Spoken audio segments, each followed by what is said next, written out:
Continuação da leitura do livro Sapiens, uma breve história da humanidade, página 83. Espíritos falantes. O que podemos dizer sobre a vida mental e espiritual dos antigos caçadores-coletores? A base da economia caçadora-coletora pode ser reconstruída com certa segurança, segundo fatores objetivos e quantificáveis.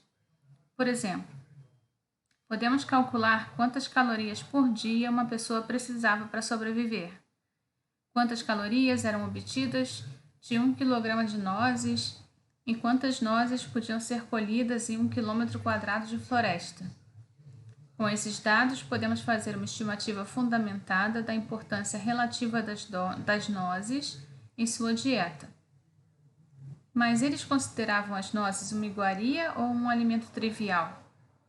Acreditavam que as nogueiras eram habitadas por espíritos? Consideravam bonitas as folhas da nogueira? Se um rapaz quisesse levar uma garota para um lugar romântico, a sombra da nogueira era conveniente? O mundo do pensamento, da crença e do sentimento é, por definição, muito mais difícil de decifrar. A maioria dos acadêmicos concorda que as crenças animistas eram comuns entre os antigos caçadores-coletores. O animismo, de anima, alma ou espírito em latim, é a crença de que praticamente todo lugar, todo animal, toda planta e todo fenômeno natural tem consciência e sentimentos, e que pode se comunicar diretamente com os humanos. Desse modo, os animistas podem acreditar que a grande rocha do alto da colina tem desejos e necessidades. A rocha pode se irritar com alguma coisa que as pessoas fizerem e se alegrar com alguma outra ação. Pode advertir as pessoas ou pedir favores. Os humanos, por sua vez, podem se dirigir à rocha para acalmá-la ou ameaçá-la. Não só a rocha, mas também o carvalho ao pé da colina são seres animados. E também o rio que corre abaixo da colina, a nascente na clareira da floresta, os arbustos que crescem à sua volta, o caminho para a clareira e os próprios camundongos, lobos, corvos, todos que bebem ali. No mundo animista, objetos e coisas vivas não são os únicos seres animados. Há também entidades imateriais, os espíritos dos mortos e seres benévolos e malévolos, do tipo que hoje chamamos de demônios, fadas e anjos.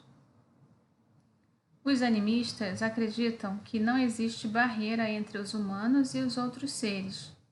Eles podem se comunicar diretamente por meio da fala, da música, da dança e de cerimônias. Um caçador pode se dirigir a um rebanho de cervos e pedir que um deles se sacrifique. Se a caçada tiver sucesso, o caçador pode pedir perdão ao animal morto. Quando alguém fica doente, o xamã pode contatar o espírito que causou a doença e tentar pacificá-lo ou afugentá-lo. Se necessário, o xamã pode pedir a ajuda de outros espíritos. O que caracteriza todos esses atos de comunicação é que as entidades sendo abordadas são seres locais, não são deuses universais, e sim um servo em particular, uma árvore em particular, um rio em particular, um espírito em particular. Assim, como não existe barreira entre os humanos e os outros seres, tampouco existe uma hierarquia rígida. As entidades não humanas não existem meramente para atender às necessidades humanas. Tampouco são deuses todos poderosos que governam o mundo a seu bel prazer. O mundo não gira em torno dos humanos ou de qualquer grupo de seres em particular. O animismo não é uma religião específica, é um nome genérico para milhares de religiões, cultos e crenças. Uma pintura na caverna de Lascaux, com 20 mil anos atrás, o que se vê exatamente nessa pintura rupestre alguns afirmam que se vê um homem com a cabeça de um pássaro sendo morto por um bisão. Sob o homem, há outro pássaro, que possivelmente simboliza a alma, libertada do corpo no momento da morte. Se for assim, a pintura retrata não um prosaico acidente de caçada, mas a passagem desse mundo para o seguinte. Mas não temos como saber se essas especulações são corretas. É como um teste de Rorschach. Revela muito sobre as ideias preconcebidas dos acadêmicos modernos e pouco sobre as crenças dos antigos caçadores-coletores. O que torna todos esses animistas é sua maneira de encarar o mundo e o lugar que atribuem ao homem nesse mundo. Dizer que os antigos caçadores-coletores provavelmente eram animistas é como dizer que os agricultores pré-modernos eram quase todos teístas. O teísmo, de theos, Deus em grego, é a visão de que a ordem universal se baseia em uma relação hierárquica entre humanos e um pequeno grupo de entidades etéreas chamadas deuses. É com certeza correto afirmar que os agricultores pré-modernos tendiam a ser teístas, mas isso não nos diz muito sobre suas particularidades. A rúbrica genérica teístas abrange rabinos judeus da Polônia do século XVIII, puritanos queimadores de bruxas de Massachusetts, nos Estados Unidos, no século XVII, padres astecas do México do século XV, místicos sufistas do Irã do século XII, guerreiros vikings do século X, legionários romanos do século II e burocratas chineses do século I. As diferenças entre as crenças e práticas de grupos de caçadores-coletores animistas provavelmente eram tão grandes quanto. Sua experiência religiosa pode ter sido turbulenta e cheia de controvérsias, reformas e revoluções. Porém, essas generalizações cautelosas são mais longe do que podemos chegar. Qualquer tentativa de descrever as especificidades da espiritualidade arcaica é mera especulação, já que quase não existem indícios para nos guiar, e os poucos indícios que temos, um punhado de artefatos e pinturas em cavernas, podem ser interpretados de muitíssimas formas. As teorias dos acadêmicos que afirmam saber o que os caçadores-coletores sentiam dizem muito mais sobre os preconceitos de seus autores do que sobre as religiões da Idade da Pedra. Em vez de elaborar um sem número de teorias com base em um punhado de relíquias, pinturas rupestres e estatuetas de ossos, é melhor sermos francos e admitirmos que temos apenas noções muito vagas sobre as religiões dos antigos caçadores-coletores. Presumimos que eles foram animistas, mas isso não é muito informativo. Não sabemos para quais espíritos eles rezavam, que festivais celebravam ou os tabus que obedeciam. O que é mais importante, não sabemos que histórias eles contavam. Essa é uma das maiores lacunas em nossa compreensão da história humana. O mundo sociopolítico dos caçadores-coletores é outra área sobre a qual não sabemos quase nada. Conforme explicado anteriormente, os acadêmicos não conseguem sequer chegar a um acordo quanto ao básico, como a existência de propriedade privada, famílias nucleares e relações monogâmicas. É provável que bandos diferentes tivessem estruturas diferentes. Alguns podem ter sido tão hierarquizados, tensos e violentos como o mais virulento bando de chimpanzés, ao passo que outros podem ter sido tão tranquilos, pacíficos e lascivos quanto um bando de bonobos. Caçadores-coletores fizeram impressões de mãos numa caverna há cerca de 9.000 anos, na Cova das Mãos, na Argentina. É como se essas mãos, mortas há muito tempo, estivessem saindo da rocha e tentando nos alcançar. É uma das relíquias mais tocantes do mundo dos antigos caçadores-coletores, mas ninguém sabe o que significa. Em Sungir, na Rússia, arqueólogos descobriram em 1955 um cemitério de 30.000 anos pertencente a uma das culturas de caçadores de mamutes. Em um túmulo encontraram o esqueleto de um homem de 50 anos coberto com colares de contas de marfim de mamute, contendo cerca de 3.000 contas no total. Na cabeça do homem morto havia um chapéu decorado com dentes de raposa e nos punhos 25 braceletes de marfim. Outros túmulos do mesmo cemitério continham muito menos objetos. Os acadêmicos deduziram que os caçadores de mamutes de Sungir viviam em uma sociedade hierárquica, em que o homem morto talvez fosse o líder de um bando ou de uma tribo inteira, compreendendo vários bandos. É improvável que algumas dezenas de membros de um único bando pudessem ter produzido tantos objetos funerários. Os arqueólogos, então, descobriram um túmulo ainda mais interessante. Continha 2 esqueletos enterrados lado a lado. Um era de um garoto de 12 ou 13 anos de idade e o outro de uma menina de 9 ou 10 anos. O garoto estava coberto com 5.000 contos de marfim. Ele usava um chapéu com dentes de raposa e um cinto com 250 dentes desse animal. Pelo menos 60 raposas precisaram ter seus dentes removidos para se obter essa quantia. A garota estava adornada com 5,25 mil contas de marfim. Ambas as crianças estavam cercadas por estatuetas e vários objetos de marfim.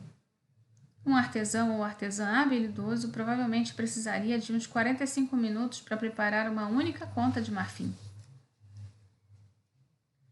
Em outras palavras, para fabricar as 10.000 contas de marfim que cobriam as 2 crianças, sem mencionar os outros objetos, seriam necessárias aproximadamente 7.500 horas de trabalho delicado. Bem mais de 3 anos de trabalho de um artesão experiente. É extremamente improvável que em uma idade tão jovem, as crianças de Sungir tivessem se consolidado como líderes ou caçadoras de mamutes. Somente crianças culturais podem explicar por que receberam um enterro tão extravagante. Uma teoria é que deviam sua posição hierárquica aos pais. Talvez fossem filhos do líder em uma cultura que acreditava que o carisma familiar ou em regras estritas de sucessão. De acordo com a segunda teoria, as crianças foram identificadas ao nascer como encarnações dos espíritos mortos há muito tempo. Uma terceira teoria afirma que o enterro das crianças reflete o modo como morreram, e não seu status em vida. Foram sacrificadas em um ritual, talvez como parte dos ritos funerários do líder, e então enterradas com pompa e circunstância. Qualquer que seja a resposta correta, as crianças de Sungir estão entre as evidências mais sólidas de que há 30.000 anos os sapiens eram capazes de inventar códigos sociopolíticos que iam muito além dos ditames do nosso DNA e dos padrões de comportamento de uma espécie de humanos e de animais.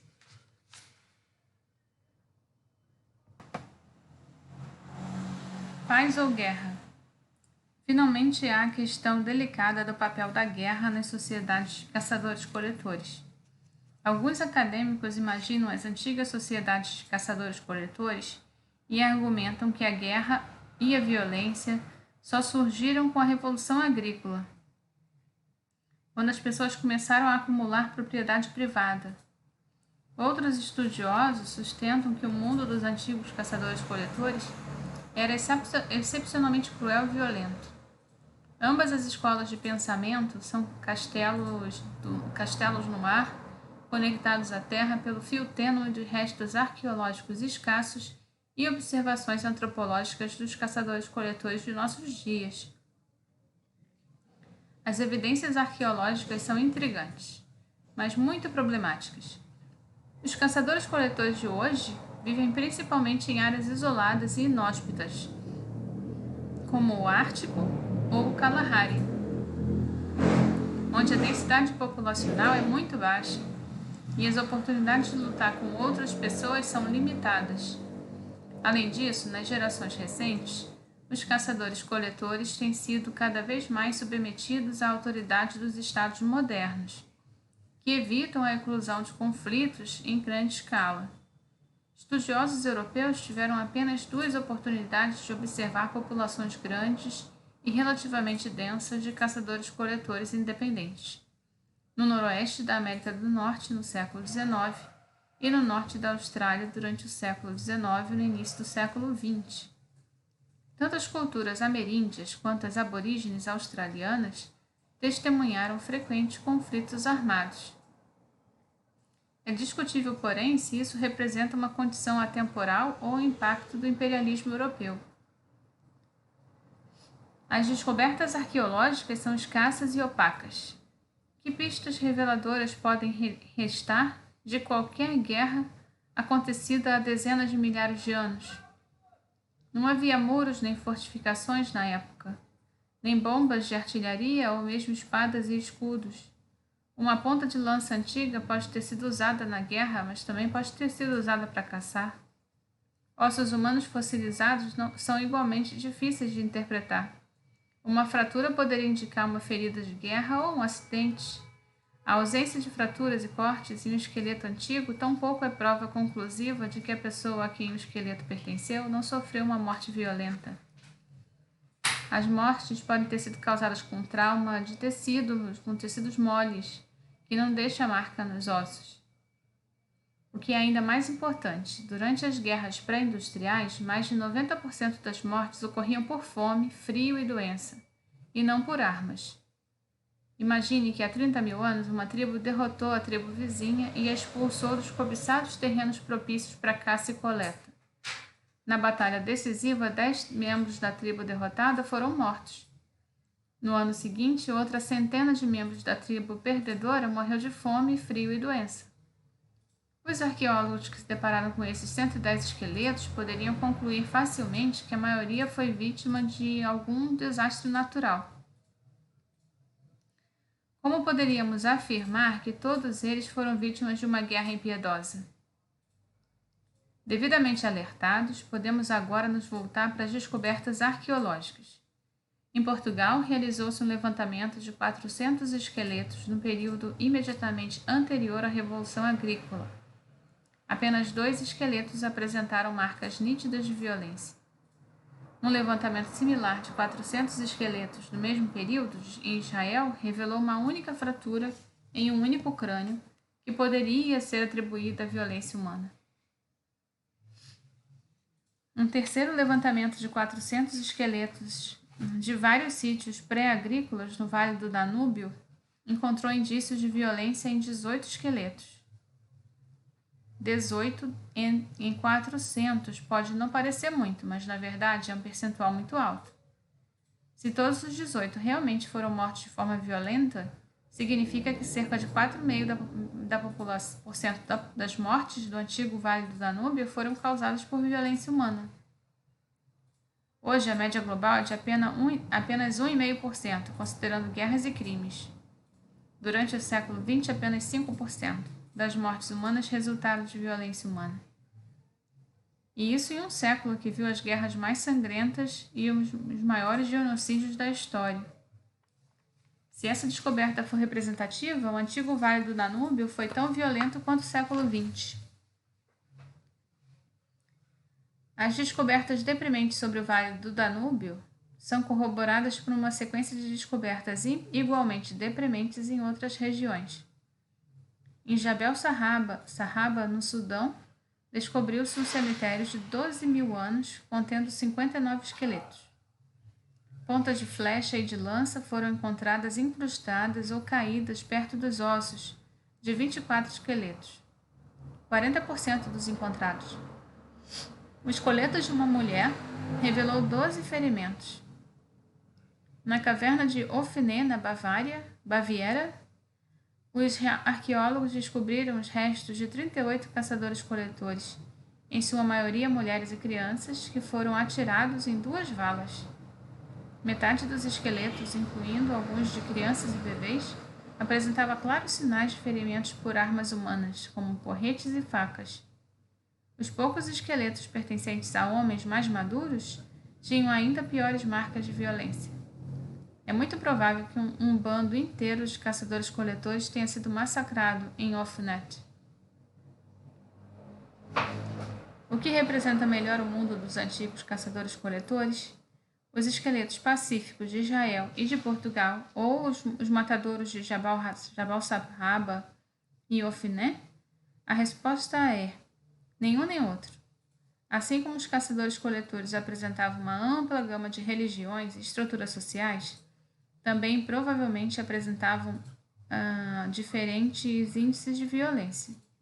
Enquanto algumas áreas e alguns períodos podem ter desfrutado de paz e tranquilidade, Outros possivelmente foram dilacerados por conflitos violentos. Pode-se argumentar que, de certo, nem todos os 18 caçadores-coletores do Vale do Danúbio realmente morreram de violência cujas marcas podem ser observadas em seus restos. Alguns podem ter sido meramente feridos. No entanto, isso provavelmente é contrabalançado por mortes decorrentes de traumas em tecidos moles e das privações invisíveis que acompanham a guerra. A cortina de silêncio. Se é difícil reconstruir o panorama geral da vida dos antigos caçadores-coletores, os eventos particulares são quase irrecuperáveis. Quando um bando de sapiens adentrou pela primeira vez um vale habitado por neandertais, os anos seguintes talvez tenham testemunhado um drama histórico de tirar o fôlego. Infelizmente, nada teria sobrevivido de tal encontro, exceto, quando muito, uns poucos ossos fossilizados e um punhado de ferramentas de pedra que permanecem mudos diante das mais intensas investigações acadêmicas. Podemos extrair deles informações sobre a anatomia humana, tecnologia humana, dieta e talvez até mesmo estrutura social humana. Mas eles não revelam nada sobre a aliança política formada entre os bandos de sapiens vizinhos, sobre o espírito dos mortos que abençoaram essa liderança, ou sobre as contas de marfim secretamente ofertadas ao curandeiro local, a fim de garantir a bênção dos espíritos. Essa cortina de silêncio encobre dezenas de milhares de anos de história. Esses longos milênios podem muito bem ter testemunhado guerras e revoluções, movimentos religiosos arrebatadores, teorias filosóficas elaboradas, obras artísticas incomparáveis. Os caçadores-coletores podem ter tido seus Napoleões governando impérios da metade do tamanho de Luxemburgo, Beethovens carentes de orquestras sinfônicas, mas capazes de levar as pessoas às lágrimas com o som de suas flautas de bambu, e profetas carismáticos que revelavam as palavras de um carvalho da região em vez das de seu Deus Criador universal. Mas isso tudo não passa de conjectura. A cortina de silêncio é tão espessa que não podemos nem mesmo ter certeza de que tais coisas ocorreram, que dirá descrevê-las em detalhes. Os acadêmicos tendem a fazer apenas as perguntas que podem esperar responder de forma razoável, a não ser que um dia tenhamos acesso a novas ferramentas de pesquisa. Provavelmente nunca saberemos o que acreditavam os antigos caçadores-coletores, ou que dramas eles viveram. Mas é vital fazer perguntas para as quais não há respostas. Do contrário, poderíamos ser tentados a descartar entre 60.000 dos 70.000 anos de história humana, com a desculpa de que as pessoas viveram naquela época não fizeram nada de importante. A verdade é que fizeram muitas coisas importantes. Especificamente, moldaram o mundo à nossa volta de forma mais profunda do que a maior parte das pessoas se dá conta.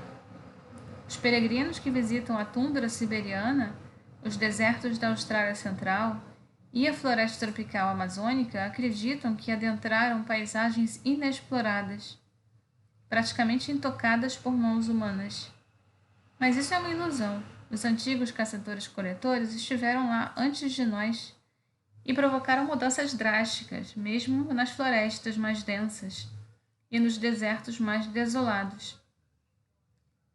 O próximo capítulo explicará como os antigos caçadores-coletores remodelaram completamente a ecologia do nosso planeta muito antes de a primeira aldeia agrícola ser construída. Os bandos errantes de sapiens contadores de histórias foram a força mais importante e mais destrutiva que o reino animal já produziu. Bem, terminando aqui na página 94.